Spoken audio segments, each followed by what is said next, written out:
Hello, my name is Abhay. Welcome back to my YouTube channel. और भैया CUET PG 2025 की answer की तो फाइनली आ चुकी है। ये सरदर्द तो खत्म हो गया। अब आप चैलेंज कर सकते हैं। अगर आपको लग रहा है कि एनटी ने कुछ ना कुछ गलत कर दिया है क्वेश्चन, आपको लग रहा है कि यार मेरा आंसर ठीक है, एनटी का आंसर गलत है, तो आप अभी चैलेंज कर सकते हैं।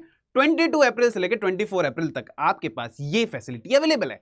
ठीक है, अब चैलेंज कर लीजिएगा। उसके बाद अब मेन क्वेश्चन ये आ रहा है कि इतना टाइम लगा दिया भाई लाते लाते आंसर की, अब रिजल्ट कब तक आएगा उसके बारे में समझ लेते हैं कि रिजल्ट कब तक आ रहा है। ठीक है, चलिए पहले ये समझते हैं कि लास्ट टाइम क्या हुआ था यार, उसके बारे में थोड़ी बात कर लेते हैं कि लास्ट टाइम पे कैसा कैसा रहा था सब कुछ। तो हमने देखा कि भैया लास्ट टाइम के हिसाब से अगर समझा जाए तो 5 अप्रैल को रिस्पॉन्स शीट उन्होंने रिलीज कर दी थी 2024 में, और 13 अप्रैल को फाइनल आंसर की रिजल्ट दे दिया। अब ये 8 दिन के ड्यूरेशन में, ये 8 डेज में ये सारा का सारा काम करा दिया इन्होंने। बहुत ही स्मूथ प्रोसेस हुआ था, पर इस बार उनके दांत टूट गए। इस बार वो स्मूथ प्रोसेस नहीं कर पाए। इस बार क्या है, क्या आंसर की इस बार बहुत लेट आई है, इस वजह से रिजल्ट भी बहुत ज्यादा लेट हो जाएगा क्या? ये एक क्वेश्चन स्टूडेंट्स के माइंड में चल रहा है बहुत ज्यादा। चलिए अब इसको समझ लेते हैं।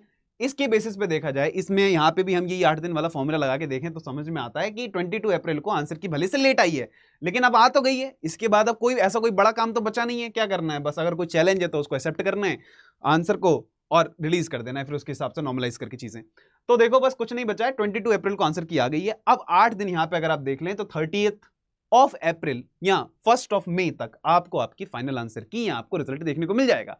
तो आई होप ये जो आंसर वाली क्वेरी है वो आपके माइंड में सॉल्व हुई होगी। अदरवाइज भाई मैं कितना भी एक्सपेक्ट कर लूं, एनटीए तो एनटीए, मेरे चाचा का तो घर है नहीं, तो क्या पता वो आगे पीछे फिर बढ़ा दें, फिर मैं एक बार वीडियो लेकर आऊंगा कि भाई फिर से एनटीए ने धमाल मचा दिया, फिर से वो रिजल्ट नहीं लेकर आए। लेकिन फिलहाल अगर हम प्रीवियस ईयर के हिसाब से समझें तो हमारे पास ये डेटा है। इस डेटा के हिसाब से हम समझ सकते हैं कि 30 अप्रैल और 1 मई तक ये हमें हमारा रिजल्ट देखने को मिल सकता है।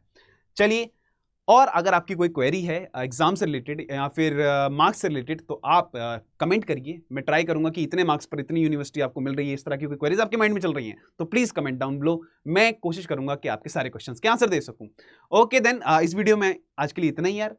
Please hit the subscribe button, subscribe करो यार, तुम लोग सब्सक्राइब नहीं करते हो। लाइक करो, शेयर करो वीडियो को। चलो